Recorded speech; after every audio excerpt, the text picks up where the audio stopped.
अस्सलाम वालेकुम dear students, my name is Naseer Sain and welcome to my YouTube channel. इस channel के थ्रू आप लोगों को बहुत कुछ सीखने को मिलेगा और मैं आप लोगों के लिए लाऊंगा वीडियोस का एक सिलसिला। आज की इस वीडियो में मैं आपको एफएससी सेकंड पार्ट की मैथ के चैप्टर नंबर 7 का कंप्लीट ओवरव्यू दूंगा ताकि आप लोगों को क्वेश्चन सॉल्व करने में कोई भी प्रॉब्लम दरपेश ना आए। तो फिर स्टार्ट करते हैं इस चैप्टर की बेसिक डेफिनेशन से, जो कि है scalar quantities and vector quantities. Scalar. A physical quantity which is defined by its magnitude only is called scalar quantity. Let's suppose mass, density, volume और length. क्यों ये ऐसी क्वांटिटीज़ हैं जिनको डिस्क्राइब करने के लिए जस्ट उनका मैग्नीट्यूड ही काफ़ी होता है, तो ऐसी क्वांटिटीज़ क्या कहलाती हैं? Scalar quantities. उसके बाद है vector. A physical quantity defined by its magnitude and direction also. ऐसी क्वांटिटीज़ जिनको डिस्क्राइब करने के लिए मैग्नीट्यूड तो चाहिए होता है लेकिन साथ साथ उसके डायरेक्शन भी लाजमी होती है, ऐसी क्वांटिटीज़ वेक्टर क्वांटिटीज़ कहलाती हैं, जैसा कि momentum, velocity, acceleration, electric field etc. ये जितनी भी क्वांटिटीज़ हैं ये वेक्टर क्वांटिटीज़ होती हैं। इसके बाद है वेक्टर का मैग्नीट्यूड, लेंथ और नॉर्म, ये तीनों चीज़ें एक ही हैं। Absolute value of a vector is called magnitude और लेंथ और नॉर्म। कोई भी वेक्टर हो उसकी जो भी एब्सोल्यूट वैल्यू होगी वो उसका मैग्नीट्यूड कहलाएगा, या उसकी लेंथ कहलाएगी, या उसका नॉर्म कहलाएगा। इसके बाद है unit vector. A vector whose magnitude is 1 is called a unit vector. Simple सी बात है, जो भी वेक्टर होगा उसका मैग्नीट्यूड अगर 1 है तो वो क्या कहलाएगा? Unit vector. और इसका फार्मूला क्या होता है? V cap is equal to V vector, और डिवाइड किससे करते हैं? उसी वेक्टर के मैग्नीट्यूड से। वेक्टर को उसी वेक्टर के मैग्नीट्यूड से डिवाइड कर दें तो आंसर जो है वो यूनिट वेक्टर आ जाता है। इसके बाद है जी equal vectors. Two vectors A B and C D are equal if they have same magnitude and same direction. कोई भी दो वेक्टर्स हैं एक ही समत में हैं तो वो क्या कहलाते हैं? इक्वल वेक्टर्स कहलाते हैं। जैसे कि एक वेक्टर ये है ए टू बी और एक वेक्टर है सी टू डी, इनकी डायरेक्शन भी सेम है, और इनका मैग्नीट्यूड भी सेम है, तो ये क्या कहलाते हैं? इक्वल वेक्टर्स कहलाते हैं। इसके बाद है parallel vectors. Two vectors are parallel if they only if they are non zero scalar multiple of each other. ये देखें, ये एक वेक्टर ए है, एक वेक्टर बी है। अगर दूसरे वेक्टर के साथ कोई स्केलर मल्टीप्लाई हो रहा हो तो वो पैरेलल वेक्टर्स कहलाते हैं, where lambda is a scalar quantity. इसके बाद है zero vector. If magnitude of a vector is zero then it is called a zero vector. जाहिर सी बात है, कोई भी वेक्टर हो उसका मैग्नीट्यूड ज़ीरो होगा तो वो क्या कहलाएगा? Zero vector. ज़ीरो वेक्टर का एक दूसरा नाम होता है नल वेक्टर, और इसको रिप्रेजेंट करने का तरीका क्या होता है कि ज़ीरो के ऊपर आप वेक्टर का निशान डाल दें ताकि ये वेक्टर ही मालूम हो, क्योंकि अगर आप जस्ट ज़ीरो डालेंगे तो ये स्केलर क्वांटिटी बन जाएगा। जब आप इसके ऊपर एक वेक्टर डाल देंगे तब ये ज़ीरो वेक्टर को शो करेगा या नल वेक्टर को शो करेगा। इसके बाद आ जाते हैं पोजीशन वेक्टर पर। A vector whose initial point is origin and terminal point is P called position vector. ये x एक्सिस, ये y एक्सिस, ये ओरिजिन, ये P। एक वेक्टर है A, इसका ओरिजिन 0 है और पॉइंट एक P है, तो ये O से P एक यूनिट वेक्टर कहलाता है। This line segment OP representing the position vector, और इसके कोऑर्डिनेट्स कौन से हैं? x और y। इसके बाद है triangular law. If A B and B C are two sides of a triangle then A B plus B C equal to A C is called triangular law. जैसे कि ये एक साइड है, ये है एक ए बी, एक side है बी, एक है ए बी, एक है बी सी, तो जो ए सी होगा ये इन दोनों को ऐड करने से आ जाएगा और ये इक्वल होंगे। A B plus B C is equal to A C, तो इसे कहते हैं ट्रायंगुलर लॉ। इसके बाद है properties of vectors. Let U and V and W are three vectors in space और प्लेन। ये स्पेस में भी हो सकते हैं और प्लेन में भी हो सकते हैं। They have following properties. सबसे पहली प्रॉपर्टी है कम्यूटेटिव प्रॉपर्टी। दो वेक्टर्स हैं, एक यू है एक वी है। अगर यू में वी वेक्टर ऐड करें या वी में यू वेक्टर ऐड करें और आंसर दोनों का सेम आ जाए तो इसे कहते हैं कम्यूटेटिव प्रॉपर्टी। इसके बाद है U vector plus V vector into plus W vector. इसका आंसर अगर इक्वल आ जाए U plus V plus W vector के, तो ये क्या कहलाती है? Associative property. इसके बाद है इन्वर्स फॉर वेक्टर एडिशन। किसी भी वेक्टर में वो वेक्टर ऐड करने से अगर उसका आंसर 0 आ जाए तो दूसरा वेक्टर उसका इन्वर्स वेक्टर कहलाता है। जैसा कि एक वेक्टर u है, इसमें अगर मैं माइनस u ऐड कर दूं और इसका आंसर 0 आ जाए तो माइनस u इस u वेक्टर का इन्वर्स वेक्टर कहलाता है। इसके बाद है डिस्ट्रीब्यूटिव प्रॉपर्टी। ये एक स्केलर मल्टीप्लाई हो रहा है v प्लस डब्ल्यू के साथ। जब स्केलर मल्टीप्लाई होता है तो स्केलर अलग v से भी मल्टीप्लाई होता है और प्लस डाल के डब्ल्यू से भी मल्टीप्लाई होता है। तो ये क्या कहलाती है? Distributive property. इसके बाद है स्केलर मल्टीप्लिकेशन। अगर ये एक वेक्टर है a और अंदर b वेक्टर u के अंदर b u के साथ मल्टीप्लाई हो रहा है तो हम ए बी जो कांस्टेंट है इसको बाहर लिख सकते हैं u वेक्टर के साथ। तो ये क्या कहलाती है? Scalar multiplication. स्केलर मल्टीप्लिकेशन में जो चीज़ दाएं बाएं साइड पे मल्टीप्लाई करें या दाएं साइड पे मल्टीप्लाई करें तो आंसर दोनों तरफ सेम आता है। ये कहलाती है स्केलर मल्टीप्लिकेशन। इसके बाद है concept of vector in space. The set R cube X Y Z belong करते हूँ आर से इस कार्ड 3 डायमेंशनल स्पेस। ये एक्स एक्सिस है, ये वाई एक्सिस है और ये जी एक्सिस है। एक यू वेक्टर है और एक पॉइंट पी है। ये पॉइंट पी जो है वो स्पेस में है तो इसके एक्स कोऑर्डिनेट भी होंगे, वाई कोऑर्डिनेट भी होगा और सी कोऑर्डिनेट भी होगा। A point in space P have 3 coordinates X Y and Z as represented in figure. The vector U in space exist and point have coordinates X Y and Z. I P के coordinates कौन से हैं? X Y और जी। तो इसे हम u से भी ज़ाहिर कर सकते हैं और हम इसके लिखने का ये तरीका भी है x y और z। इसका मतलब ये है कि ये जो पॉइंट p है ये स्पेस में है, इसका x भी कोऑर्डिनेट है, इसका y भी कोऑर्डिनेट है और z भी कोऑर्डिनेट है। इसके बाद है डिस्टेंस फार्मूला। कोई भी दो पॉइंट्स के दरमियान डिस्टेंस फाइंड करने का जो फार्मूला होता है उसे क्या कहते हैं? Distance formula. कोई पॉइंट है x2 में से x-1 करके 0 उसका स्केयर करेंगे, प्लस y2 माइनस y1 उसका स्केयर करेंगे, प्लस z2 माइनस z1 उसका स्केयर करेंगे, इसका अंडर रूट लेंगे तो दो पॉइंट्स के दरमियान डिस्टेंस आ जाएगा और डिस्टेंस हमेशा पॉजिटिव ही रहता है। इसके बाद है distance between 2 points in space. Space में 3 कोऑर्डिनेट्स होते हैं, x भी होता है, y भी होता है और z भी होता है। ये इसका भी वैसे फार्मूला है। दो पॉइंट्स हैं, एक p1 है, एक p2 है, एक एक्सिस है, एक y एक्सिस है, एक z एक्सिस है और ये 0 है। Let 2 points in space are p1 and p2। p1 के कोऑर्डिनेट्स x1 y1 z1 हैं, p2 के कोऑर्डिनेट्स x2 y2 और z2 हैं। तो डिस्टेंस इनके दरमियान फाइंड करने का जो फार्मूला है वो है x2 माइनस x1 का whole square plus y2 minus y1 का whole square plus z2 minus z1 का होल स्क्वायर अंडर रूट। इस फार्मूले से हम दो पॉइंट्स के दरमियान डिस्टेंस फाइंड कर सकते हैं। इसके बाद है direction angle and direction cosines.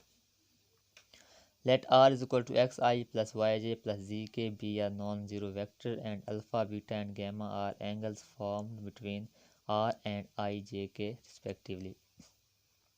ये एक्स एक्सिस, ये वाई एक्सिस और ये जी एक्सिस। ये आर वेक्टर है जो स्पेस में है, इसके कोऑर्डिनेट्स एक्स वाई और जी हैं। ये एक पॉइंट पी इधर बना हुआ है। तो जो आर वेक्टर है ये आई के साथ अल्फ़ा एंगल बनाता है, जे के साथ बीटा एंगल बनाता है और के साथ गैमा एंगल बनाता है।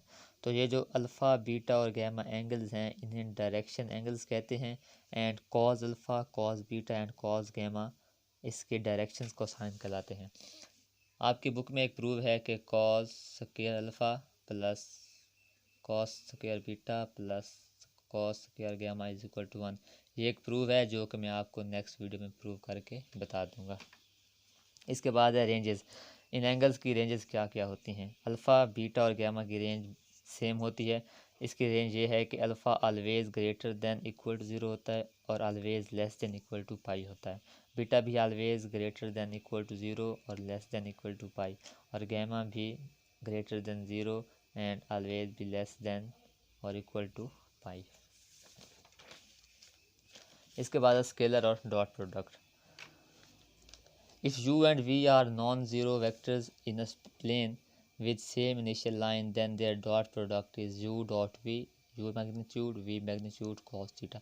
ये u dot v को डिनोट करने का फार्मूला होता है। और इसकी एक सिंपल डेफिनेशन ये भी है कि when the product of two vectors is scalar then the product is called scalar और dot product। कोई भी दो वेक्टर्स को जब हम मल्टीप्लाई करेंगे और उसका आंसर एक स्केलर क्वांटिटी आएगा तो वो प्रोडक्ट कौन सा होगा, डॉट प्रोडक्ट। और इसको रिप्रेजेंट करने का तरीका कौन सा होता है, दो वेक्टर्स के दरमियान ऐसे डॉट डाल देते हैं। जैसा कि एक वेक्टर है ए और बी, अगर डॉट प्रोडक्ट फाइंड करना है तो ए डॉट बी डाल देंगे यहाँ पे।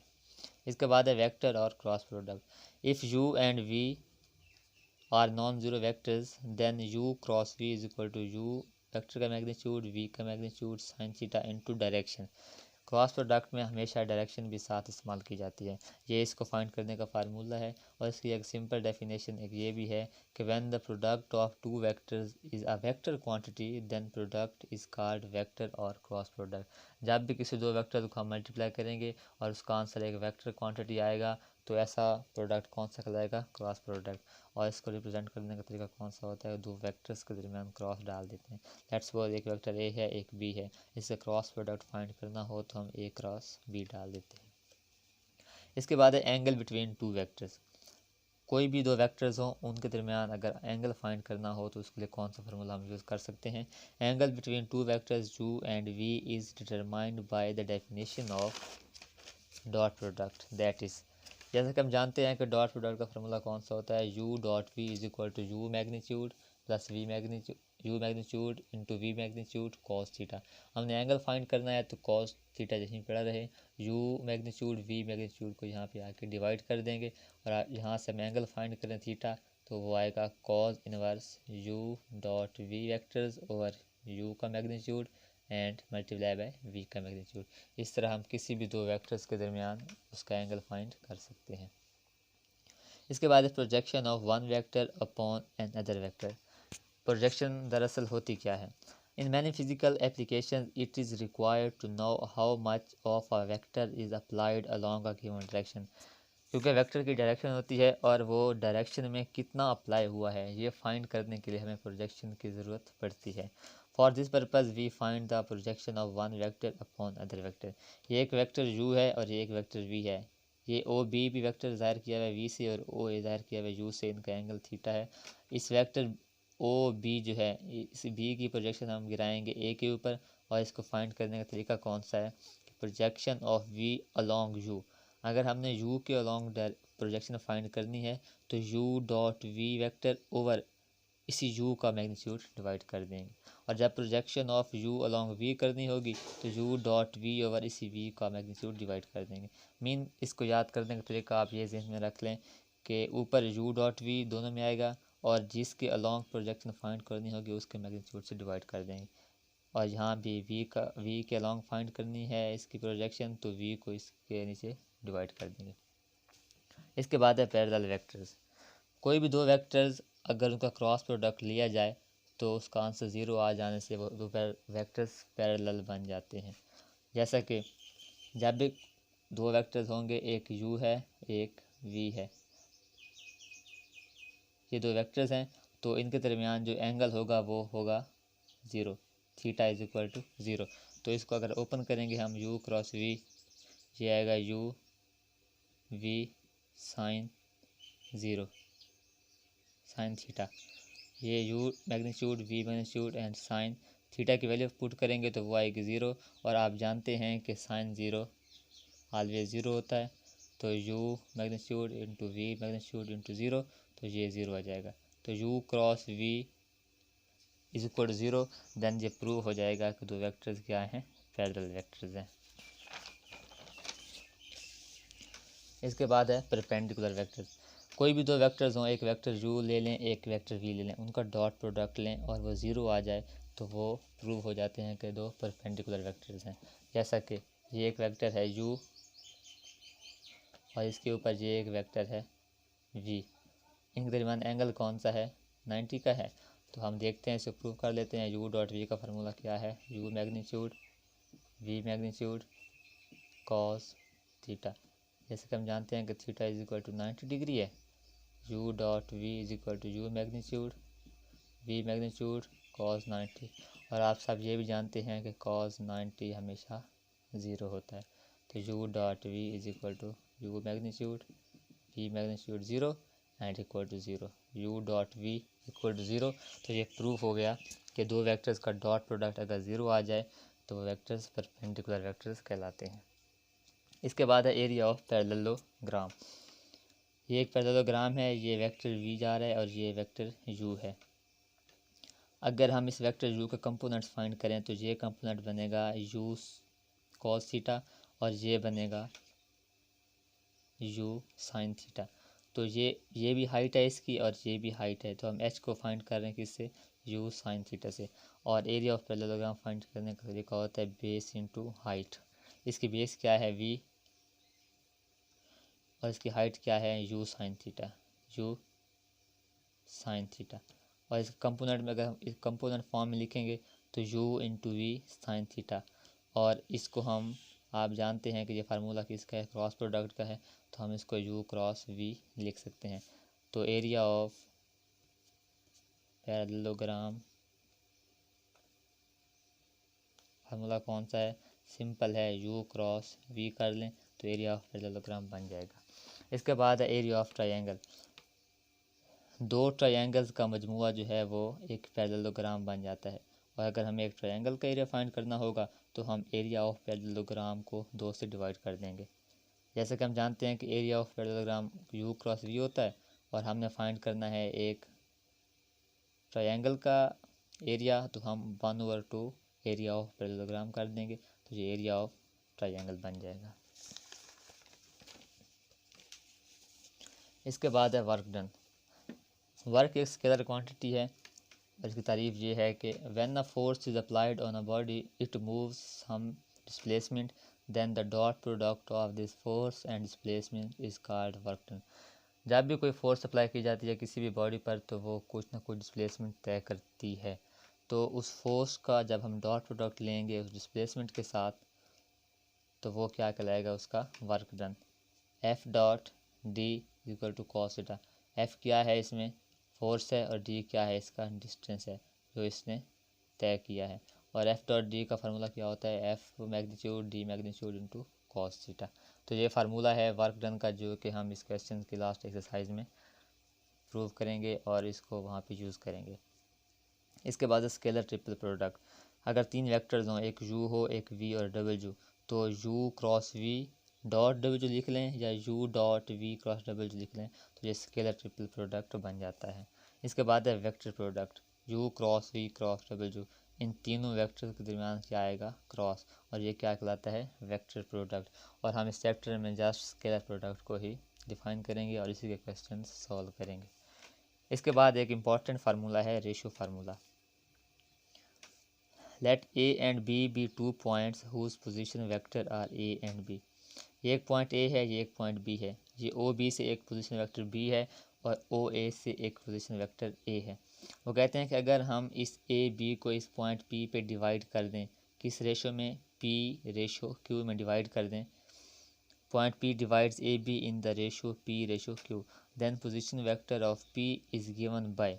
तो ये पॉइंट P जो है इसका पोजीशन वेक्टर लेट्स सपोज हम R कहते हैं, तो ये फाइंड करने का तरीका क्या है, रेशियो Q थी, Q into A plus P into B over P plus Q ratio अगर डिवाइड कर दें तो ये रेशो फार्मूला बन जाएगा। और रेशो फार्मूला का जो प्रूव है वो मैं आपको इंशाल्लाह नेक्स्ट वीडियो में प्रूव करके बता दूंगा, जो कि बहुत इम्पोर्टेंट है। ये था चैप्टर नंबर 7 का complete overview. And next video में मैं आप लोगों को डायरेक्शन कोसाइन का और रेशो फार्मूला का प्रूव करके बता दूंगा। उम्मीद है कि आप लोगों को ये वीडियो पसंद आई होगी। शुक्रिया।